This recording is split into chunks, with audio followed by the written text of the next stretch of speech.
सहना भवतु सहनौ भुनक्तु सह वीर्यं करवावहै तेजस्विनावधीतमस्तु मा विद्विषावहै। ॐ शान्ति शान्ति शान्तिः। ॐ पूर्णमदः पूर्णमिदं पूर्णात् पूर्णमुदच्यते पूर्णस्य पूर्णमादाय पूर्णमेवावशिष्यते। ॐ शान्ति शान्ति शान्तिः। श्रुतिस्मृतिपुराणानाम् आलयं करुणालयं नमामि भगवत्पादं शङ्करं लोकशङ्करं शङ्करं शङ्कराचार्यं केशवं बादरायणं सूत्रभाष्यकृतो वन्दे भगवन्तौ पुनः पुनः। ईश्वरो गुरुरात्मेति मूर्तिभेदविभागिने व्योमवद्व्याप्तदेहाय दक्षिणामूर्तये नमः।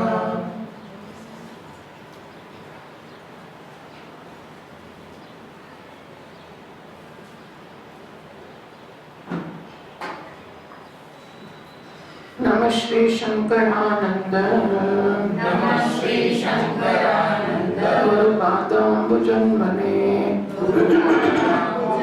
सविलास महामोहग्राहग्रासैककर्मणे सविलास महामोहग्राहग्रासैककर्मणे। पंचदशीना बीजा प्रकरण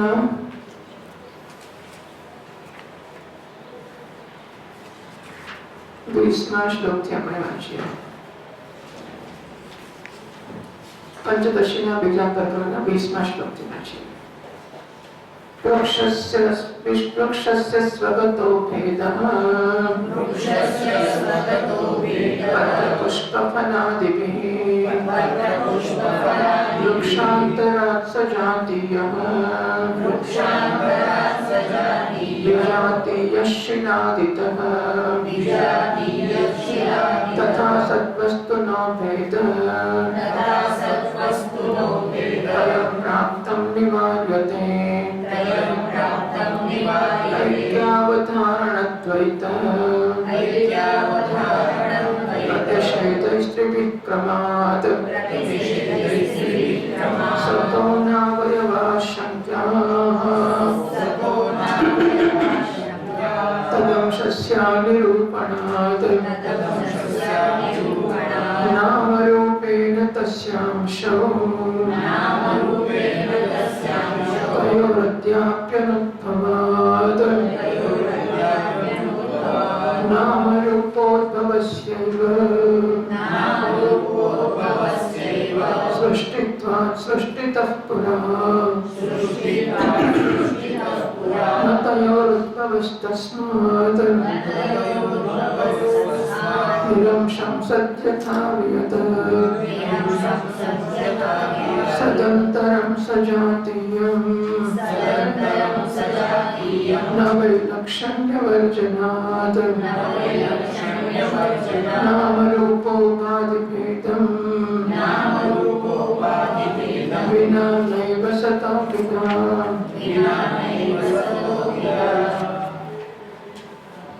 ત્રણ પ્રકારના ભેદ જેટલી વસ્તુ હોય એમાં હોય. જે કંઈ પણ વસ્તુ હોય જે કેરી હોય એમાં સ્વગત ભેદ છે. કેરીની બહારની છાલ હોય, અંદર કેરીનો ગર્ભ હોય, એની અંદર પોટલો હોય, પોટલાની અંદર પોટલી હોય, તો સ્વગત ભેદ. કેરી અને ઘડું જુદા છે. વિજાતીય ભેદ. કેરીમાં હાફૂસ કેરી અને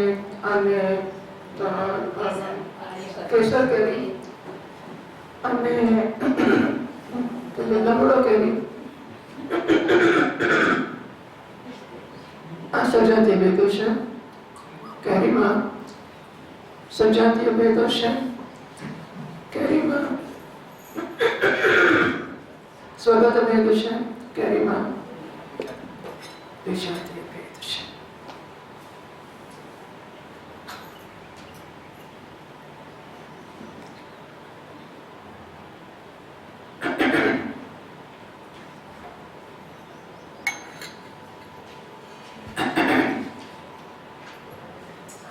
કેરીમાં સ્વગત ભેદ છે, કેરીમાં સ્વજાતીય ભેદ છે, કેરીમાં વિજાતીય ભેદ છે.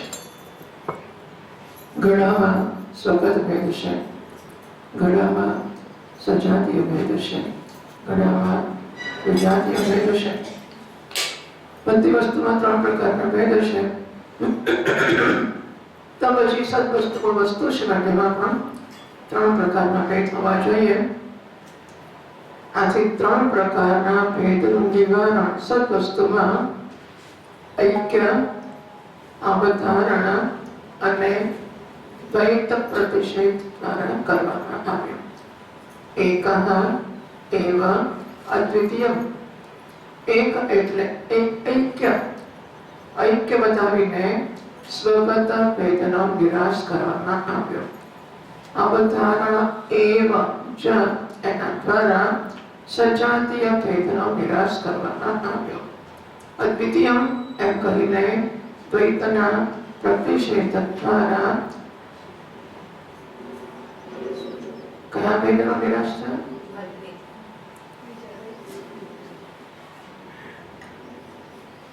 વિજાતીય ભેદનો નિરાશ કરવામાં આવ્યો.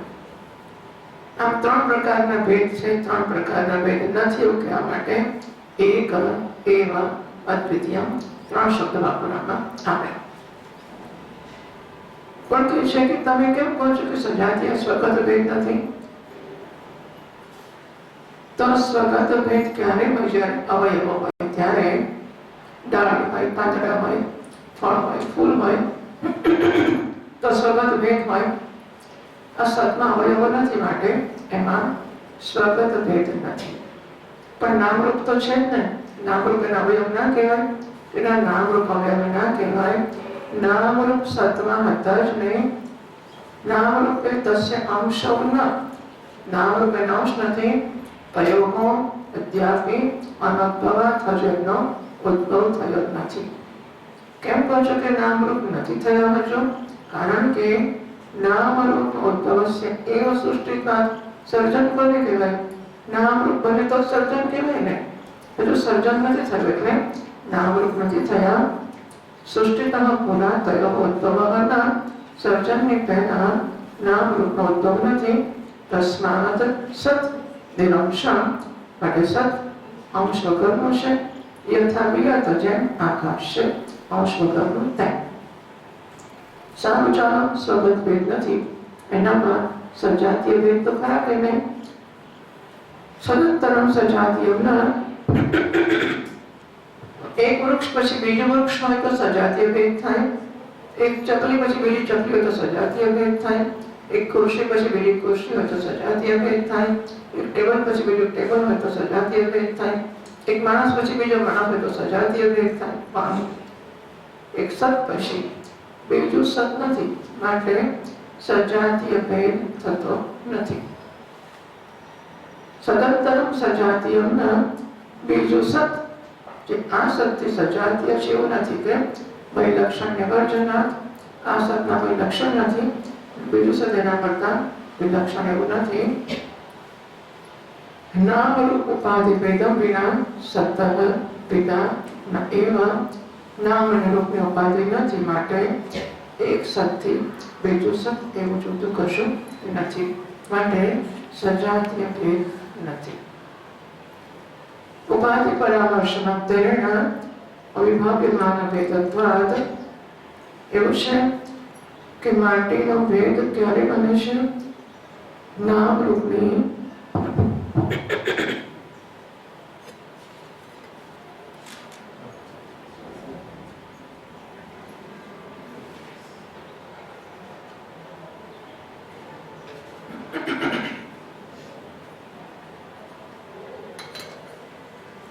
નામરૂપની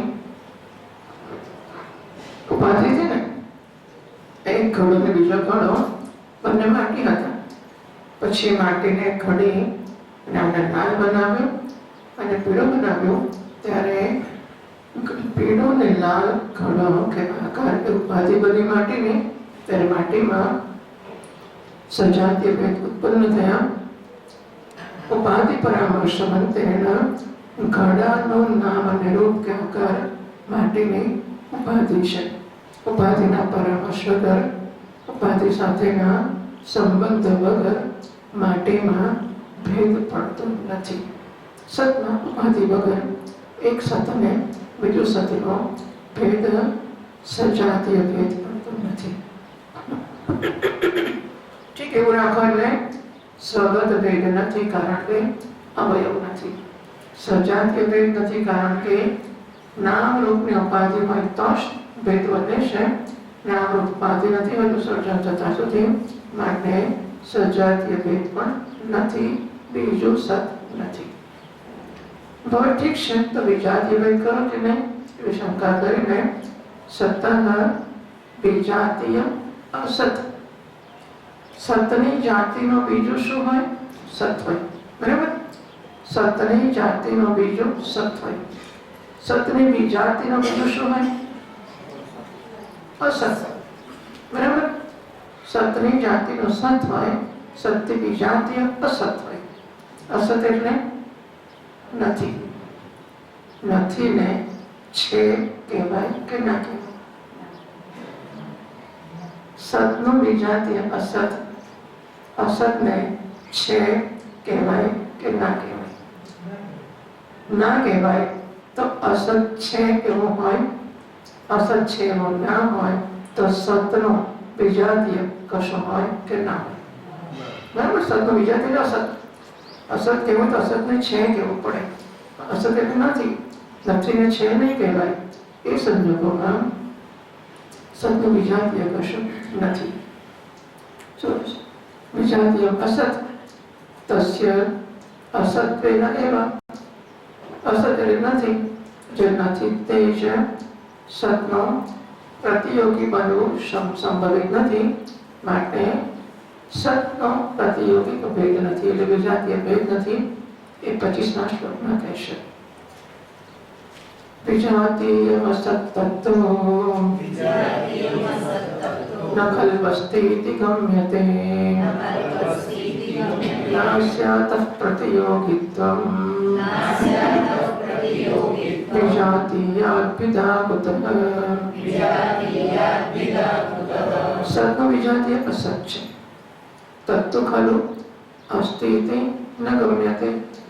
સતનો વિજાતીય અસત છે અને એ નાનું એટલે ખરેખર છે એવું જણાતું નથી. સતનું વિજાતીય અસત અસતને નથી અને છે કહેવાતું નથી. અતઃ એટલે કે નાસ્તિ અને અસ્તિ એની પ્રતીતિનો વિષય કશું નથી. સત સિવાયની કોઈ વસ્તુ અસત એ અસ્તિ એવી પ્રતીતિનો વિષય નથી. અસત છે એવી સમજ જન્માવતું નથી.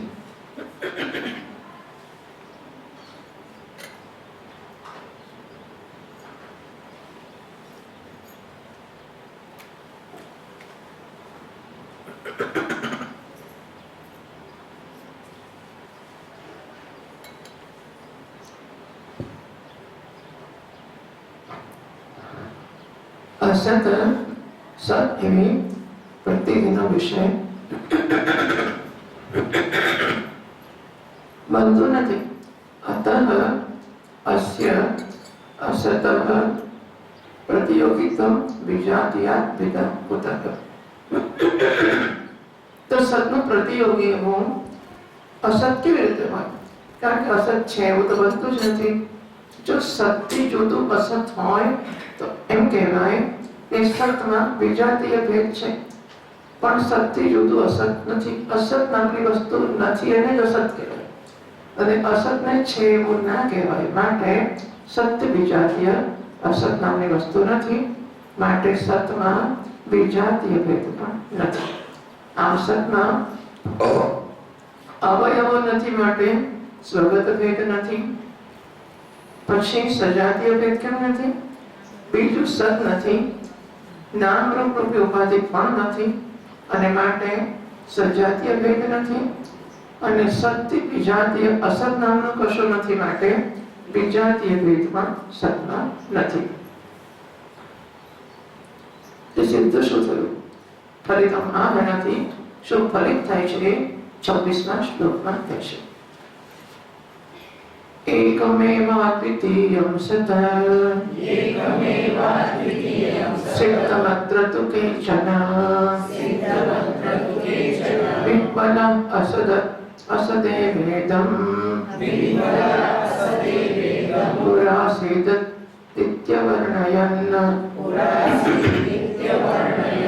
एकमेव अद्वितीयं सत् सिद्धम् अति सिद्ध શું થયું?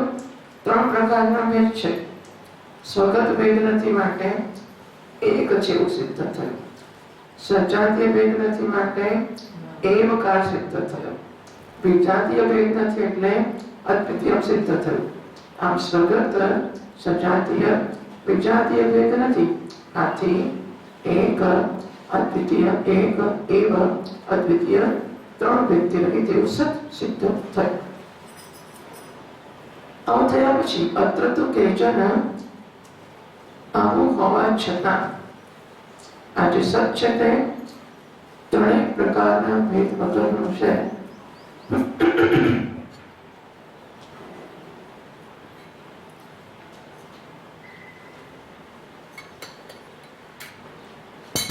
સત ત્રણેય પ્રકારના ભેદ વગરનું છે. છતાં એના વિશે કેટલાક લોકો વિહ્વળ કે વ્યાકુળ થઈ જાય છે અને કહે છે કે સર્જનની પહેલા અસત હતું. સદૈવ સૌમ્ય ઇદમગ્રાસીત એકમેવાદ્વિતીયમ. એ સૌમ્ય સર્જન પહેલા જગત માત્ર એક અદ્વિતીય સત હતો. સ્વગત સજાતીય વિજાતીય ભેદ વગરનો સત માત્ર હતું. આવો વેદાંત સિદ્ધાંત છે.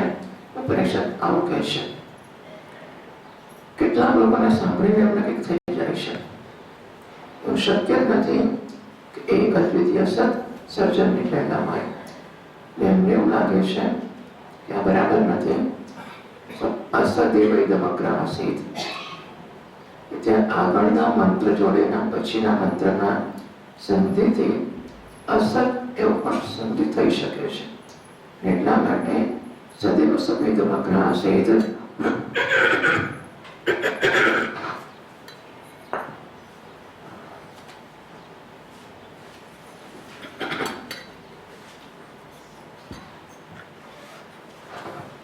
અસત માત્ર હતું એને કેટલાક લોકો અસત છે. કેટલાક અર્થ અહીં શૂન્યવાદી માધ્યમિક બૌદ્ધની વાત છે. બૌદ્ધનો એક વર્ગ માધ્યમિક શૂન્યવાદી બૌદ્ધ છે. એ લોકો માને છે કે સર્જનની પહેલા એક માત્ર અસત એવં અસત હતું, શૂન્ય હતું, સત નહોતું. તેથી આ વર્ણન એ લોકો આવું વર્ણન કરે છે.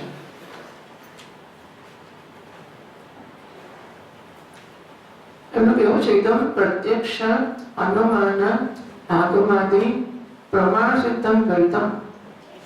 આ જે દ્વૈત છે જો આપણને આ જગતના વૈવિધ્ય દેખાય છે ને, અનેકતાને વિવિધતા દેખાય છે, એમાં આપણને કોઈ શંકા પડે છે કે આને આ જુદા છે, એમ જુદા આ એક જ છે એવું લાગે છે? નથી લાગતું. દ્વૈત પ્રત્યક્ષ સિદ્ધ છે. પ્રત્યક્ષ અનુમાન ઉપમાન બધા પ્રમાણથી દ્વૈત સિદ્ધ છે. એકદમ પ્રત્યક્ષ અનુમાન આગમાદી પ્રમાણ સિદ્ધમ દ્વૈતમ. બધા જ પ્રમાણોથી દ્વૈત સિદ્ધ છે. એ દ્વૈત સૃષ્ટિ વિપ્રાક અસત એવા તુચ્છમ એવા આસિતિથી અવર્ણયન ઇત્યાદયો. કેટલાક લોકો કહે છે કે આ જે દ્વૈત જગત છે સર્જન પહેલા માત્ર અસત હતું. એતેના તદ્દે કે આમ એની આગળ એકે આમ કેટલાક કહે છે અસત એવી દમગ્રાસીત. અસત હતું સર્જનને પહેલા. એકમેવ અદ્વિતીય એક અને દ્વિતીય અસત હતો. તસ્માદ અસતઃ સજ્જાયેત. અસતમાંથી સત જન્મ્યો છે એવું શૂન્યવાદી માધ્યમિક બૌદ્ધ કહે છે. અસતમાંથી સત જન્મ્યો છે એવું શૂન્યવાદી માધ્યમિક બૌદ્ધ માને છે. એમનું કહેવું તો છે ઉપનિષદ પૂછે છે આગળજીને કુતસ્ત ફલ સૌમ્ય સ્યાદ કથમ અસત સજ્જાયતે ઇતિ. અસત એટલે નથી. નથી એટલે સસલાનું શિંગડું અથવા આકાશનું પુષ્પ. આકાશનું પુષ્પ મોટું થાય, આપણે તોડીને એને રાખી મૂકીએ, એમાંથી ફળ થાય ખરું કે ના થાય? આકાશના પુષ્પમાંથી ફળ જન્મે કે ના જન્મે? કેમ ના જન્મે? આકાશનું પુષ્પ છે જ નહીં. આકાશનું પુષ્પ અસત છે. અસત એટલે નથી. આકાશનું પુષ્પ છે જ નહીં. સસલાનું શિંગડું છે જ નહીં. જે નથી એમાંથી કશું જન્મે નહીં. બહુ શૂન્યવાદીઓ કહે છે કે આ જગત શૂન્ય હતું, શૂન્યમાંથી જગત જન્મ્યું. અસત સત કથમ જાય? તો અસતમાંથી સત જન્મે તો જન્મે કેવી રીતે? એનો વિચાર નથી આવતો. એમને એવું છે કે અસતમાંથી સત, શૂન્યવાદીઓ અસતમાંથી સત જગત જન્મે છે.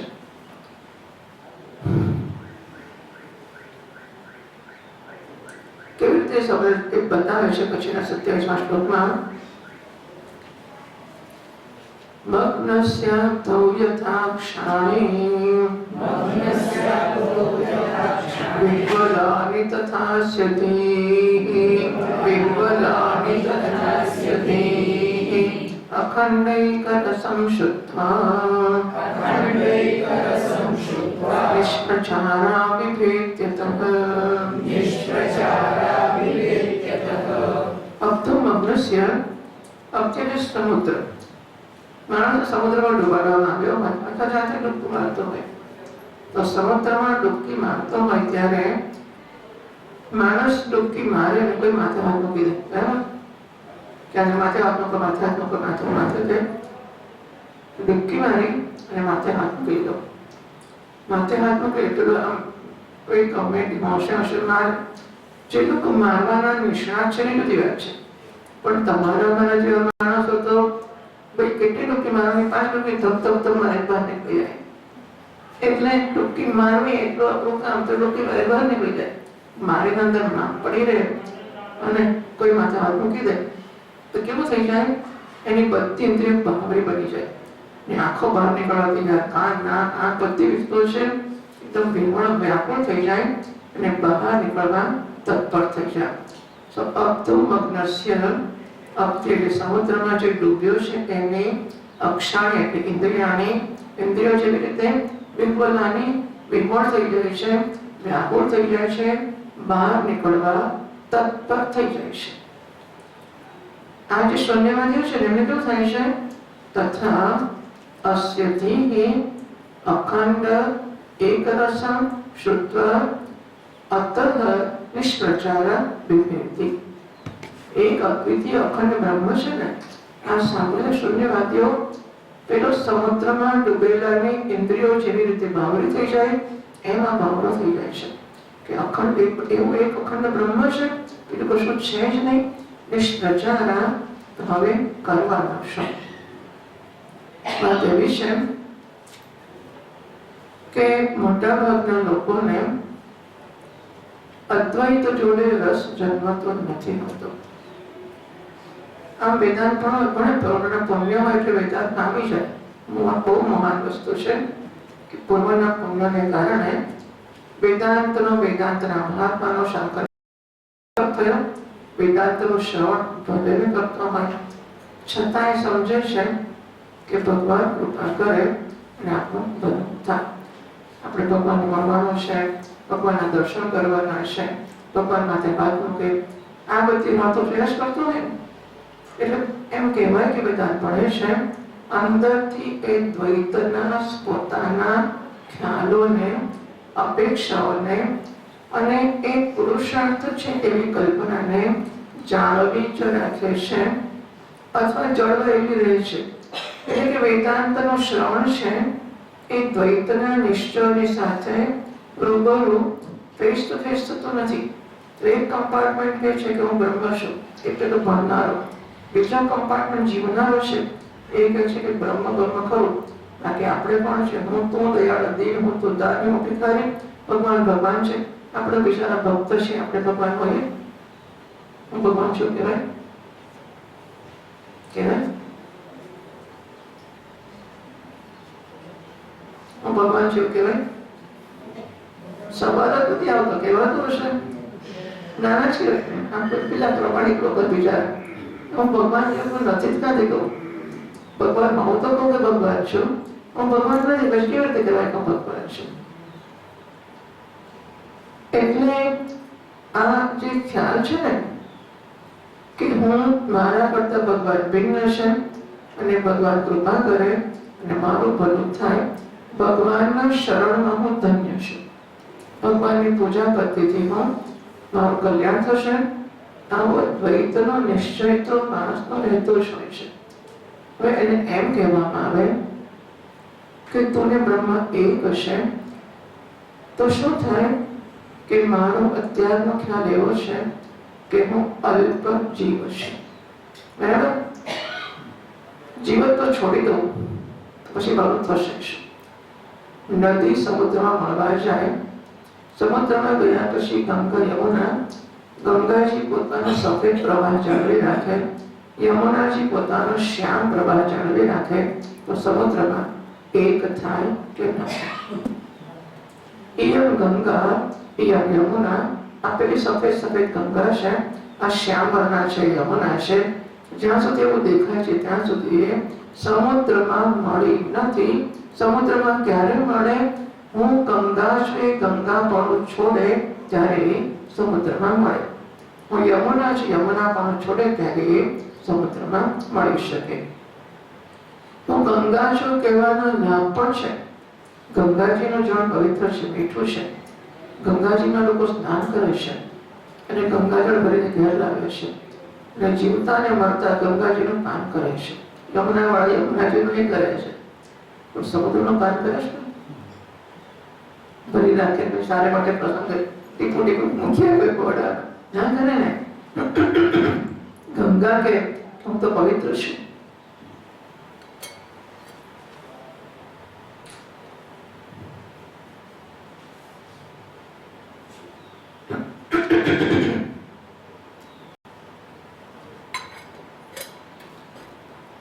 તો ગંગા માટે જ નહીં, ગંગા ગંગા ના માટે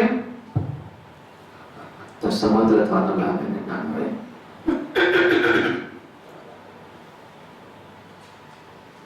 યથા નદ્યઃ સ્યંદમાનાઃ સમુદ્રે અસ્તમ ગચ્છન્તિ નામ રૂપે વિભાય ઉપનિષદ में છે કે યથા નદીઓ સમુદ્રમાં મળે છે, અસ્તમ ગચ્છન્તિ સમુદ્રમાં મળી જાય છે, નામ રૂપે વિહાય નામ રૂપનો ત્યાગ કરે.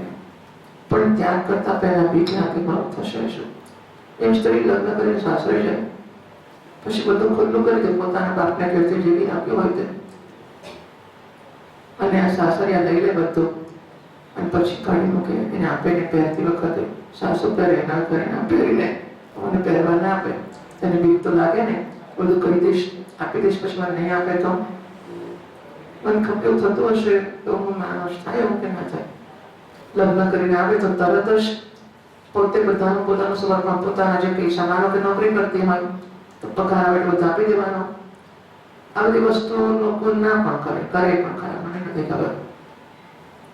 એને બીક લાગે બધા મારા પૈસા આપી દઈશ પછી કાલે સવાર મારે જરૂર પડશે તો હું શું કરીશ? જ્યાં સુધી નવું રહેશે ત્યાં સુધી પતિ પત્નીનો સંબંધ પરસ્પર વિશ્વાસનો કે ઐક્યનો થશે ખરો કે નહીં થાય? એ બીક રહેશે કે જ્યાં સુધી મારું હું અલગ નહીં જાણવું મારું થશે શું? જો મારું અંગત કશું નહીં રાખવું તો મારો નાશ થઈ જશે. આ પ્રકારની કલ્પના માણસમાં રહેતી હોય છે. એવી રીતે આપણે એક વસ્તુ તમે એવું સમજી શકાય એવું કહેવાનો પ્રયત્ન કરું છું. તમે કોઈનું કલ્લું ના હોય કે જે સવારે બરાબર છે, તમારે સ્નાન કરવું જોઈએ બરાબર છે, એને પગે લાગવાનું બરાબર છે, દક્ષિણા ચડાવવાની બરાબર છે, એટલે પૂજા પર લાવવાનો, જે વસ્તુ લાવવાની, આટલા પાઠ કરવાના, તો બધું હાજી કર્યા કરો. પછી કે તમારા ઘરમાંથી તમારે તન મન ધન બધું આપી દેવાનું આપે છે લોકોને, પછી છેતરાય છે, એવું પણ થાય છે. એટલે માણસને કોઈ તબક્કે થાય છે કે વાંથી આગળ ભાઈ ના જો છેક જ મારું કશું રાખીશ જ નહીં તો મારું સ્થાન શું રહેશે? મારું બધું જ લઈ લેવામાં આવે તો હું રહીશ જ ને, મારા અસ્તિત્વનો નાશ થઈ જશે. અને એટલે અદ્વૈતમાં પોતાના અહંકારના કે અસ્તિત્વના નાશને કલ્પનાથી સાધકને ભય રહેતો હોય છે. મારું સંપૂર્ણ મારું કશું એટલે જેટલું તેટલું કર્યા જ કરું. હું જે કંઈ કહેતો ગુરુજીને બધી હાજી હાજી હાજી કર્યા કરું અને છેવટે એવું માનવાનું કે તમારું કશું કંઈ ભાવ પૂછતું જ નથી, તમારું સ્થાન જ નથી. પછી એમ થાય કે અમે મગતા કરી હાજી હાજી કર્યું, હાજી કહેવાનું કે નહીં કહેવાનું, કોઈક તબક્કે અટકી જવાનું કે નહીં અટકી જવાનું. કારણ કે એમ કર્યા કરીશું તમારો ભાવ પૂછાશે જ નહીં, તમારી સામે કોઈ જોશે જ નહીં, તમારું અસ્તિત્વ રહેશે જ નહીં. નવો એક ભય માણસમાં જન્મતો હોય છે અને મને લાગે છે માણસ માત્રમાં જન્મતો હોય છે. એટલે પેલો અદ્વૈતે આનંદ દેશે એ વેદ ભલે બધતા, પછી દ્વૈતે મેલન બધુંનું માણો મગન શ્યામ. જય તમે બોલો, હું શું કામ બોલું? જય યોગેશ્વર ભગવાન. અદ્વૈત આનંદ વેદો ભલે કહેતા હોય કે અદ્વૈતમાં આનંદ છે, મને તો ભાઈ દ્વૈતમાં મજા આવે છે, હું તમને જોઉં તો મને જોઉં, તમે આશીર્વાદ આપો, પગે લાગો વગેરે વગેરે, એમાં જ મને તો આનંદ આવે છે. રસના ચટકામાં આનંદ છે, રસના કોણામાં આનંદ નથી. આ પ્રકારનો ખ્યાલ બધા કોઈને ખ્યાલ છે કે સમજ પડે, કોઈને ખ્યાલ વ્યક્ત કરતા આવડે, કોઈને ના આવડે, અંદર બધાને એવું હોય તો ખરું છે કે આપણું અસ્તિત્વ તો રહેવું જોઈએ, કંઈક આપણું પણ સ્થાન હોય, આપણું પણ અસ્તિત્વ આપણે પણ નોંધ લેવાતી હોય. એટલે આવા જે લોકો છે એ અખંડ એકરસમ શુદ્ધ અતઃ નિષ્પ્રચાર વિભેદી ભય પામે છે. એમને એમ થાય છે મીઠાની પૂતળી એ સમુદ્રની ઊંડાઈમાં ઉપર જાય પછી આવીને કે સમુદ્ર કેટલો ઊંડો છે, નથી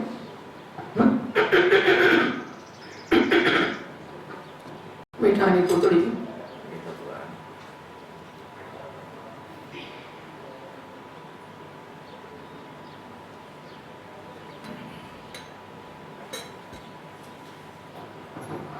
મીઠાની પૂતળી સમુદ્રની ઊંડાઈમાં આપવા જાય આવીને સમુદ્રની ઊંડાઈ કે નાખે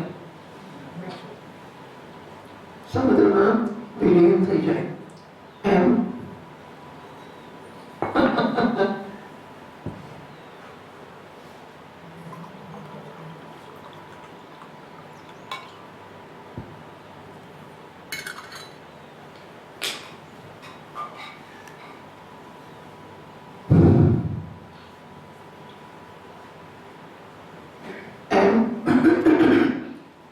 બ્રહ્મને માપવા જનારું જીવ છે, બ્રહ્મમાં વિલીન થઈ જાય, બ્રહ્મ થઈ જાય તો જીવ નથી રહેતો. અને આ વસ્તુનો ભય રહેતો હોય છે.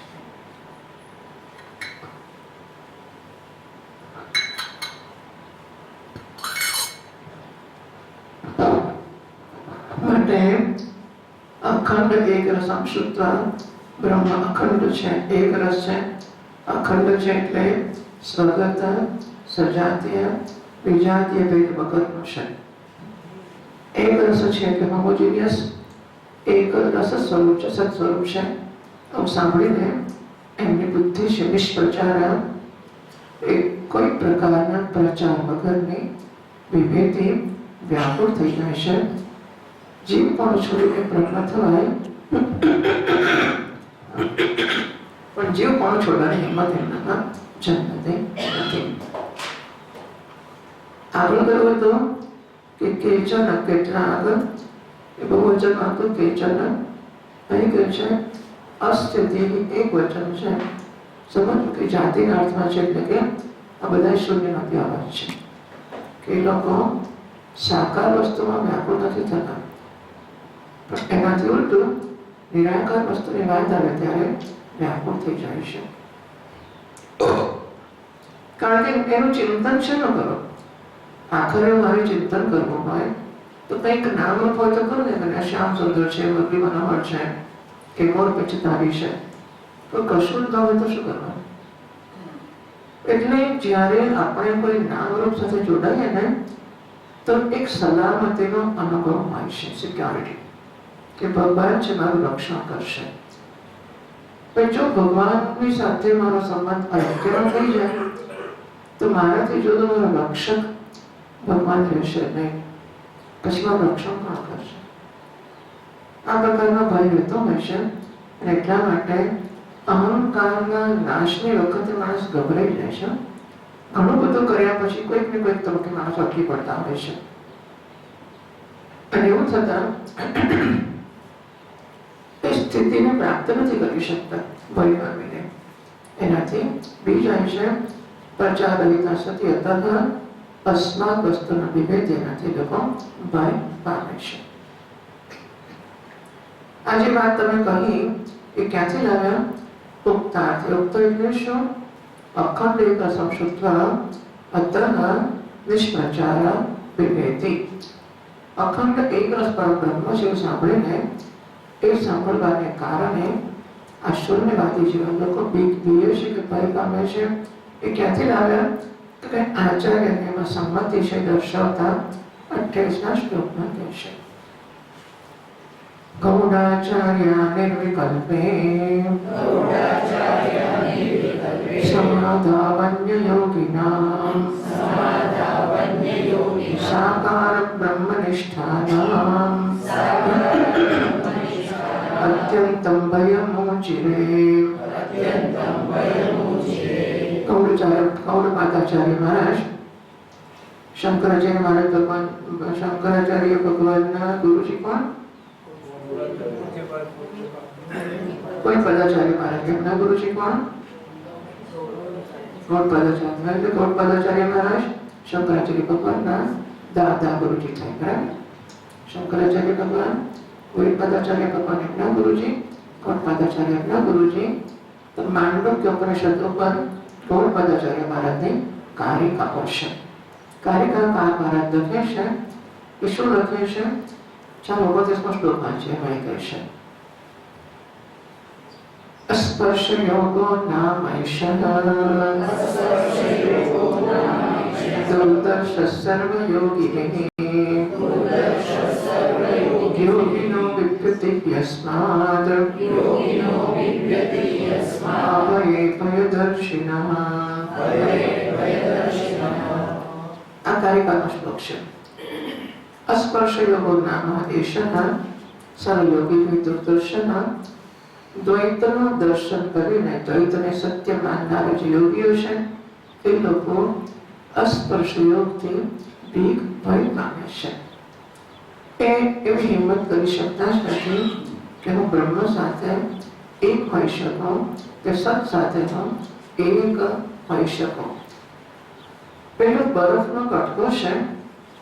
બરફને કહેવામાં આવે છે કે તું ને જળ એક છે. બરફને ઉપદેશ અપાય કે હું જળ એક છીએ, તો હું જળ છું એ આત્મસાત કરવા માટે બરફે શું કરવું પડે? જ્ઞાનથી તો થાય છે, પણ બરફને જ્ઞાનની શક્યતા નથી. એ સંજોગોમાં બરફે પોતાના બરફપણાને નક્કરતાને છોડવું પડશે. નક્કરતા છોડશે તો એને જળનું સ્વરૂપ પ્રાપ્ત થશે. તો હું જળ છું એ વસ્તુને એ જોઈ શકશે, અનુભવી શકશે, અને તો અનુભવ્યા પછી ના સ્વીકારે માણસ. તો પાણી બરફ તો સ્વીકારી લેશે કે બરફ પછી નક્કરતા છૂટશે, તેમ તેમ વિશાળતા થઈ જશે. તો આ અહંકાર જે છે, અહંકાર આક્રમણને કહેવામાં આવે છે. અહંકાર નામનો કઈ પથ્થર નથી અંદર કે ખોલી ફેંકી દઈએ, બરાબર? એ કદાચ સહેલો હતો. જો અહંકાર પથ્થરો હોત અંદર નાનો હતો, નાનો જરાક પણ હોત તો સર્જરી કરીને કાઢીને ફેંકી દે. એવું કઈ પથ્થર નથી અહંકાર. અને છતાં અહંકાર અત્યંત મહાન ગ્રંથિ તરીકે રહ્યો છે. તો શી વસ્તુ છે અહંકાર? હું કોઈક આકાર અપાય કે હું એટલે બ્રાહ્મણ. જો બ્રાહ્મણ સલામત છે, બ્રાહ્મણ યજ્ઞ કોઈ ધારણ કરે છે, ગાયત્રી કરે છે, સંધ્યા કરે છે સવાર સાંજ, એના દ્વારા એને સલામતી લાગે છે કે હું બ્રાહ્મણ છું ને ગાયત્રી કરું છું, મારું ખરાબ નહીં થાય. બરાબર?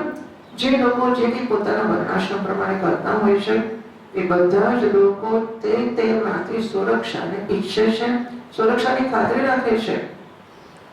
વ્યવહારમાં અમે અમુક પરિવારના છીએ અને અમે અમારા સમાજના બધા વ્યવહાર જાળવીએ છીએ, માટે અમારે જરૂર પડશે તો આખો સમાજ અમારી જોડે છે. બરાબર છે? આ કોઈ પણ પ્રકારનો વ્યવહાર, કોઈ પણ પ્રકારનું કર્તવ્ય, કોઈ પણ પ્રકારનું સમજ કે જીવન એવું માનશો જ નહીં કે અમે તો એવું કશું નથી, અમારી કઈ એવી અપેક્ષા નથી, આમ અમે તો આમ જ આમ કંઈ કરતું જ નથી. જે માણસ જે કરે એની પાછળ સોતો હોય જ જશે. એ મને સમજાતો હોય કે ના સમજાતો હોય, મેં નક્કી ના પણ કર્યો હોય, બાપ દાદાએ કહી રાખ્યું હોય, એ કરતા હોય એટલે પાછળ હું કરું છું. મારા મનમાં એ સમજ નથી કે આમ કરવાથી મારો પરિવાર સુખી રહેશે અને મારા છોકરાઓને એમના છોકરા મદદ કરશે, માટે હું કરું છું. કે ના અમારે તો બાપા કરતા એટલે કરીએ છીએ. બાપની સમજ હતી કે આમ કરીશું તો પરિવાર ભેગો રહેશે અને પરસ્પરને હૂંફ મળશે, મદદ મળશે. એટલે સમજ ભલે વડીલોની હતી, આપણી ના હોય, શાસ્ત્રોની હતી, આપણી નહોતી, સમાજની હતી, આપણી નહોતી, કુળની પરંપરાઓની હતી. જેની પરંપરા છે ને બધી ચોક્કસ આમ તો વૈજ્ઞાનિક આધારો પર છે, પણ છતાં સામાજિક સલામતી વગેરેમાં જવાતા હોય. જેમ કે આપણી સંયુક્ત પરિવારની પરંપરા, વર્ણાશ્રમની પરંપરા, આ બધી પરંપરાઓ એક હૂંફનું માળખું આપે છે અને એ માળખામાં હૂંફ છે કે અમારો બધો પરિવાર, બધા ભાઈ બહેનો એક ભાઈ રહી જાય તો શું થયું છે, બધા હાજર થઈ જાય. એટલે આ બધા જે ખ્યાલો બન્યા છે એ શાંતિ, સલામતી, સુખાકારી, ભૌતિક સુખાકારી, ભૌતિક જીવનની સુખાકારી, સલામતી, એને જોઈને બધા બન્યા છે. હવે ધારો કે એમાં હું આમથી નીકળી જાઉં અને હું એમાં ના જોડાઉં, કોઈને ત્યાં લગન વગરમાં ના જાઉં, કોઈને ત્યાં પેલા આપણા એક ભાઈ કહે છે કે ભાગવતમાં 2 મહિનાનું પારણ 60-65 ગ્રામનું અને એક દોડે દેખાય નહીં, કેમ ના આવે? તો મોચક વાપર્યો હતો. ભાગવત છોડી ત્યાં પણ મોચક પણ આવશે. એટલે મારા પછી આ જોવું છે કે મોચક વાળું કે ફેંકી દીધું. પણ આ વસ્તુ મનમાંથી જતી નથી હોતી કે મારું થશે શું, જીવતા પણ ને મર્યા પછી પણ. કારણ કે મારી સેવા મારા સગા કરશે, એમને હું સંબંધ રાખીશ તો કરશે, નહીં તો કરશે? કરે કોઈ સેવા? કરે? તો તમને એવું લાગે છે કે તમે સંબંધો રાખશો અને સેવા કરશે? નહીં. બિચારા છોકરા ના કહે છે કોઈ નિયમ નથી, કોઈ તમે કશું કરશો ને કોઈ કરશે. ભૂલી જ જજો આ વસ્તુ તો. લેશ માત્ર આજના જમાનામાં તો નથી જ નથી. અત્યારે તો ભયંકર સ્થિતિ છે. પણ એકેય જમાનામાં આયુષ્ય રક્ષણ કરે છે અને પ્રારબ્ધ સેવા કરે છે. સેવા થશે તમારા નસીબમાં હશે એટલે શું કે મેં મારા જીવનમાં સેવાઓ કરી હશે તો મારી સેવા થશે. મેં તમારી સેવા કરી માટે તમે જ મારી સેવા કરશો એવો નિયમ નથી. સોદો કરવાની જરૂર જ નથી કે હું આને મારા છોકરાનું કરું, મારે છોકરો મારું કરે. એવું નથી બનતું કે 5-15 છોકરાના મા બાપ હોય અને ક્યાંક ઘરમાં મરી ગયા 15માંથી એકય હાજર નહોતું. નથી થતું. એકય છોકરો જેને ના હોય કે સાધુ સંન્યાસી હોય ને 25-15 આજુબાજુ ઉભા હતા અને એનો જીવ ગયો, નથી થતું. છોકરાઓ સેવા કરે છે. સલામતી ક્યાં? પૈસામાં છે. પૈસા વાળો હોય એટલે પેલું ધરતીકંપમાં 200 વાળું પડે એમાં ના પડે એવું ખરું? ખબર? કશું નહેવત નથી. એટલે હું છે ને, હું એક સલામતીનો માર્ગો કે હું એટલે અમુક, માનો કે હું બ્રાહ્મણ છું, બ્રાહ્મણ તરીકેના બધા જ વ્યવહાર એટલે પેલા કર્મકાંડના વ્યવહાર પણ, ધર્મશાસ્ત્રના પણ અને સમાજશાસ્ત્રના પણ બધા વ્યવહારોનું પાલન કરું છું. સલામત છું બ્રાહ્મણ તરીકે મારો આ લોક પણ સલામત છે કારણ કે વ્યવહાર કરું છું, પરલોક સલામત છે કારણ કે ખાતરી કરું છું. આ બધી વસ્તુઓથી આ લોક ને પરલોકમાં મારું રક્ષણ થશે એટલે સુખાકારી રહેશે, સુખી રહીશું, આપણને તકલીફ નહીં પડે. આપણે ક્યાં ખોટું કરીશું? આપણે હંમેશા સારા કામ કર્યા છે. આપણને આ લોકને પરલોકમાં સારું સ્થાન મળશે, સારું સુખ મળશે, આપણી સેવા થશે. આ પ્રકારની કલ્પના જાણે અજાણે દરેક માણસમાં હોય જ છે. અર્જુનને ચિંતા થઈ કે હે ભગવાન, તમારા રવાડે ચડીને હું મારા વ્યવહારો છોડી દઉં અને પછી કચ્છિન ભયભ્રષ્ટ ચિન્ના ભવ્યો નશ્યતિ અપ્રતિષ્ઠો મહાબાહો. તો હે ભગવાન, હું તમારા વેદાંતના રવાડે ચડી જાઉં અને કર્મનો ત્યાગ કરું, એવો સામાજિક કર્મ વ્યવહારો ના કરું અને પછી મારો મોક્ષ ના થાય અને અદ્વૈત જો મરી જાઉં તો બે બાજુથી રહી જાઉં કે નહીં? ખરું ને? વિમૂઢો બ્રહ્માંડપતિ કચ્છિન્ન ભયભ્રષ્ટ છિન્ના ભ્રમિવ નશ્યતિ અપ્રતિષ્ઠો મહાબાહો. છિન્ન ભ્રમિવ મોટું વાદળ પાછળ આવે છે અને એ વાદળ ધીમે ધીમે ચાલે છે. એટલે આગળ નાનું વાદળ જરા કટકાને હું વહેલું જતો રહું, એટલે થોડો કટકો એનો પાછલા મોટા વાદળથી છૂટો પડી ગયો અને આગલા વાદળમાં એને તો મળી જાઉં, એ મળીને આગળ જતું રહ્યું, આ રહી ગયું એટલે તો નાશ થઈ ગયો ને. મોટું વાદળ વરસી શકશે, આખું મોટું વાદળ છે, પાણી ભરે છે અને પાણીનું વજન થશે, પાણી વરસશે, પણ નાનો કોષ બિચારો બેખરાઈ જશે અને વરસવાની તક નહીં મળે. તો મારી દશા એવી નહીં થાય કે હું બધું સંસાર અને વ્યવહાર બધું છોડી દઉં, ઘર બાર બધામાં કશામાં રસ ના લઉં, પછી સેવા ના કરું, કશું હું સાધુ થઈ જાઉં, ભાવો થઈ જાઉં અને પછી મોક્ષ તો ક્યારે થશે ભગવાન જાણે. અધ્વજ મારી જવું તો બંને બાજુ લટકી જાઉં કે નહીં? અર્જુન નહીં થઈ ચિંતા તો તમને મને થાય તો સમજી શકાય એવું છે. એટલે આ પ્રકારની અસલામતી માણસ માત્ર ચાલે છે અને એને ખબર નથી હોતી. આ બધી વસ્તુઓ એટલી બધી ડોર્મન્ટ, એટલી અંદરના ખૂણાઓમાં દબાયેલી રહેતી હોય છે કે આ કલ્પના આપણને આવતી જ નથી કે આપણે જે કરીએ છીએ એ અસલામતીના ભયથી કરીએ છીએ. એ આપણને ખબર નથી હોતી. આ તો કરવું જ પડે ને, નાશ કરવો. જો નહીં કરીએ તો શું? એ જરા અંદર પૂછવું, મારે આમ તો કરવું જ પડે, લગ્નમાં તો જવું જ પડે. ધારો કે ના જવું, શું થાય? શું થાય? લગ્ન અટકી જાય, એ માડી પડે તો દુનિયામાં લગ્નની સંસ્થા બંધ થઈ જાય, શું થાય?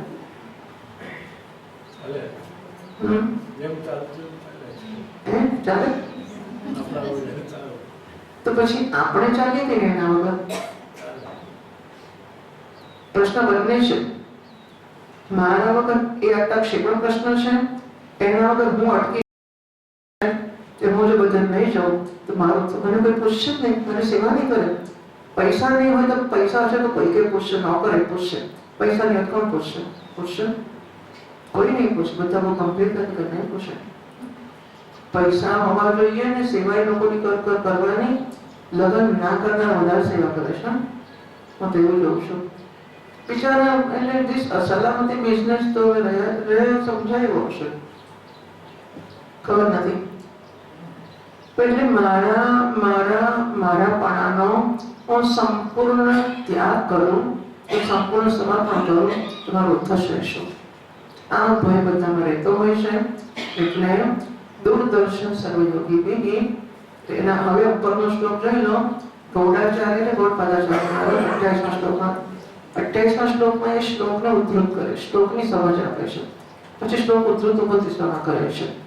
ગૌડપાદાચાર્ય મહારાજ કહે છે કે નિર્વૈકલ્પ્ય સમાધો અન્ય યોગીનામ સાકાર બ્રહ્મનિષ્ઠાનામ અત્યંતમય ઊંચે. ગૌડપાદાચાર્ય મહારાજ કહે છે કારિકામાં નિર્વૈકલ્પ સમાધિમાં જે સાકાર બ્રહ્મમાં નિષ્ઠ યોગીઓ છે એમને અત્યંત ભય થાય છે. ગૌડપાદાચાર્ય મહારાજ કહે છે સગુણ બ્રહ્મનો સ્વીકાર કરનારા અને એની ઉપાસના કરનારા લોકો છે, એવા લોકોને નિર્ગુણ બ્રહ્મની વાત આવે છે ત્યારે અત્યંત ભય લાગતો હોય છે. એમને એવું થાય છે કે મારું અસ્તિત્વ જ રહેશે નહીં, હું તો ભૂસાઈ જ જઈશ. મારું અસ્તિત્વને કર્મયોગમાં લોકોની ચિંતા થાય છે. તો સેવા કરું અને સેવા કરવામાં લોકો તો રાહ જોતા એટલે સેવા જે કરે એને સેવા કરવાના લાગે. સેવા કરનાર વધારે માથે મારે, આટલું ધોઈ પેલો કપડો ધોતો હોય કે મારે ધોઈ કરજો, વાસણ કરજો, મારે બે વાસણ ઘસી લેજો. એટલે સેવા કરનારનો કસ કાઢવો અને એને વધારે પછી એનું અપમાન કરવું કે પેલો સમજતો નથી, પેલો મજૂર છે ને આપણે રાખ્યો છે ને કર્મયોગી, એને તો કર્મયોગ કરવા તો કર્મયોગ આપો એને કરશે કર્મયોગ. આપણે જિજ્ઞાસુ છે, આપણે તો વેદાંતનો અધ્યયન કરીએ છીએ, પેલો કરશે. એટલે આ પ્રકારની કલ્પનાને આવો તમે સેવા કરો તો સન્માન ના રહે તો સરવાળે તમારું શું થાય? પછી બીક લાગે ને, પછી બધા આપણને પગનું શરીર ના ને આપણે માથે પગ મૂકી ચાલે બધા કે આ તો કર્મયોગી છોડ કરતો. એટલે સેવા કરવામાં પણ લોકોને બીક લાગે છે અને સેવા કર્યા પછી સમર્પણ કરવામાં તો છેક જ નાશ થઈ જાય, આપણું કશું રહે જ નહીં. એટલે સાકાર બ્રહ્મનિષ્ઠાના સગુણ બ્રહ્મમાં જે નિષ્ઠ છે, સગુણ બ્રહ્મની ઉપાસનાને ભરેલા છે અને તમે ને હું બધા છીએ જ. આપણે લોકો આમાં જ લાગતા હોઈએ છીએ એ ભગવાનના જો ગુણમાં નિષ્ઠા એટલે શું કે મને મારા ગુણોની આસક્તિ છે, મારામાં સજ્જનતા તો હોવી જ જોઈએ. હું જુઠ્ઠું તો નાશ બોલું, નીચે પડેલો તો નાશ કરું, કોઈના પગ તો નાશ થવું. હું બ્રાહ્મણ સિવાયનાને તો અડકું જ નહીં. જેના જે ખ્યાલ હોય તે, પણ ચોક્કસ પ્રકારના ખ્યાલો અને નિશ્ચયો બધાના પોતપોતાના વિશે રહેતા હોય છે. એટલે જ્યાં સુધી મને મારા બ્રાહ્મણતામાં રસ છે ત્યાં સુધી ભગવાનના પણ ગુણોમાં મને રસ છે. મારા ગુણમાં રસ હોય તો સગુણ બ્રહ્મમાં રસ છે, મારા આકારમાં રસ હોય તો સાકાર ભગવાનમાં રસ છે. અને એટલા માટે ત્યાં બધી પરંપરાઓ જન્મી કે સાકારની ઉપાસના કેમ જન્મવામાં આવી? કારણ કે માણસને પોતાના આકારમાં રસ છે. સગુણ કેમ કે મને ગુણમાં રસ છે તો સગુણ બ્રહ્મ. એ સગુણ સાકાર, પછી સગુણ નિરાકાર, પછી નિર્ગુણ નિરાકાર, આ પ્રકારે ચાલતું હોય છે. અને માણસોને સગુણ સાકારની ઉપાસના ગમે છે કારણ કે ભગવાનની ઉપાસનાથી ભગવાન પ્રસન્ન થશે, આપણા પર કૃપા કરશે અને ભગવાનની કૃપાથી આપણે સલામત રહીશું. આ વાત સાચી પણ છે અને એમાં લોકોની શ્રદ્ધા પણ છે, એમાં એમને સારું પણ લાગે છે એટલે એ સ્વીકારે છે. પણ ભગવાન નિરાકાર હોય તો પછી મારા માથે હાથ કોણ મૂકશે? બસ એટલે અત્યંત ભય એ લોકોને લાગતો હોય છે. નિર્વિકલ્પે સમાધો, જે સમાધિમાં બીજા પાઠ નિર્વિકલ્પ સમાધો એવો પણ પાઠાંતર છે. તો સમાધિનો અર્થ બ્રહ્મણી, એ સમાધિનો બ્રહ્મ એવો પણ થાય કે આત્મા એવો પણ થાય. સમાધિનો અર્થ ધ્યાતા અને ધ્યાન વગરનું ધ્યાન એવો પણ થાય. સમાધિ શબ્દના બંને અર્થો કરવામાં આવ્યા છે. ભગવાન ભાષ્યકાર મહારાજ ગીતામાં સમાધિ શબ્દનો આત્મા એવો અર્થ કરે છે. શ્રુતિવ્યુત્પત્તિપન્નાતે યદા સ્થાસ્યતિ નિશ્ચલા સમાધાવચલા બુદ્ધિઃ તદા યોગમવાપ્સ્યસી. ત્યાં સમાધો અચલા બુદ્ધિઃ, સમાધિ શબ્દનો ભગવાન ભાષ્યકાર મહારાજે ત્યાં આત્મા એવો કર્યો છે. આત્મામાં તારી બુદ્ધિ સ્થિર થશે. અહીં સમાધિ શબ્દનો અર્થ નિર્વિકલ્પ સમાધિ કરી શકાય તો ધ્યાતા અને ધ્યાનનો ભેદ જેમાં નથી એને નિર્વિકલ્પ સમાધિ કહેવામાં આવે છે. પહેલા પ્રકારનો વર્ત કર્યો એ પ્રકારે પણ કરી શકાય. અથવા સમાધિ શબ્દનો આત્મા એટલે કે નિર્વિકલ્પ આત્મામાં સમાધો અન્ય યોગીના નિર્વિકલ્પ આત્મામાં એ લોકોને ભય લાગે છે. કોને? જે લોકો સાકાર બ્રહ્મમાં નિષ્ઠ છે. આ વાત ક્યાંથી તમે લાવ્યા? તો 29મા શ્લોકમાં કહ્યું કે ગૌડપાદાચાર્ય મહારાજે માંડુક્ય કારિકામાં આ શ્લોક કહ્યો છે. અસ્પર્શ યોગો નામેશઃ દુર્દર્શઃ સર્વયોગીભિઃ. તો અસ્પર્શ યોગ એટલે નિર્વિકલ્પ સમાધિ એ બધા યોગીઓ માટે. કયા યોગી માટે? સાકાર ધ્યાન નિષ્ઠ લોકો છે એમના માટે. દુર્દર્શઃ દુઃખેન દૃષ્ટમ યોગ્ય દુષ્પ્રાપ એ કલ્પના અને અઘરું છે. ચિત્તને કશું ચિંતન માટે વિચાર કરવાનું કહીએ, આ વસ્તુને જુએ એને આકાર છે, રંગ છે, રૂપ છે, પછી જોયા પછી એનું ચિંતન કરી શકાય. પણ આકાર નથી, રંગ નથી, રૂપ નથી, ગુણ પણ નથી, તો ચિંતન કરે તો કરે છે. બરાબર? અને એટલા માટે એવું લાગે કે મારું અસ્તિત્વ નહીં રહે. એટલે અસ્પર્શ યોગ એટલે નિર્વિકલ્પ સમાધિ, એમાં સાકાર પ્રવૃત્તિના ધ્યાનમાં જે લોકો લાગેલા છે એમને એ અત્યંત દુષ્કર લાગે છે, દુષ્પ્રાપ લાગે છે. કેમ એવું છે? કારણ કે યોગીઓ જે દ્વૈતનું દર્શન કરનારા છે એ અભયમાં, ભયશૂન્ય સમાધિમાં, હવે જંગલ છે અને એકાંત છે, ત્યારે માણસને બીક લાગતી હોય એ કોની બીક લાગે છે? વિદ્યાર્થી ભય વખતે ઉપનિષદ કહે છે કે બીજો હોય તો ભય લાગે, બીજો નથી ને ભય લાગે છે, ઘરમાં એકલા હોય તો બીક લાગે છે. કોની બીક લાગે છે? નહીં?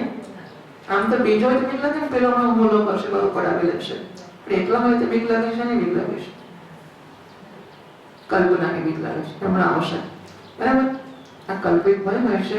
એ નિર્જન દેશના બાળકો બી ભય પામે છે, એમ આ લોકોને અદ્વૈતમાં ભય લાગે છે. ભય વિતમ કલ્પયંતઃ, અદ્વૈતમાં ભયનું કારણે કલ્પના કરે છે, પછી એનાથી લોકો બીવે છે. ઓમ પૂર્ણમદ પૂર્ણમિદં પૂર્ણાત પૂર્ણમુદચ્યતે પૂર્ણસ્ય પૂર્ણમાદાય પૂર્ણમેવાવશિષ્યતે. ઓમ શાંતિ શાંતિ શાંતિ. શંકરં શંકરાચાર્યં કેશવં બાદરાયણં સૂત્રભાષ્યકૃતો વંદે ભગવन्तौ પુનઃ પુનઃ. ઈશ્વરો ગુરુરાત્મેતિ મૂર્તિભેદ વિભાગિને વ્યોમવદ્વ્યાપ્તદેહાય દક્ષિણામૂર્તયે નમઃ. ઓમ શાંતિ શાંતિ શાંતિ. હરિ ઓમ. શ્રી ગુરુભ્યો નમઃ. હરિ ઓમ. એટલે હવે આજે સ્તોત્ર પઠન નહીં થાય, શું થશે? સમય છે તે સવાશમાં લખી દેવાનું છે લોકોને. એટલે તમે તમારું વાંચી લો, દિવસના સંસ્કાર એવું કરી શકો, અથવા ત્યાર પછી જે કરવું હોય ત્યાંના બોલવાય કરી શકાય, પણ મને ખબર નથી થાય કે ના થાય. એટલે તમને જે ફાવે તો કરી શકો છો.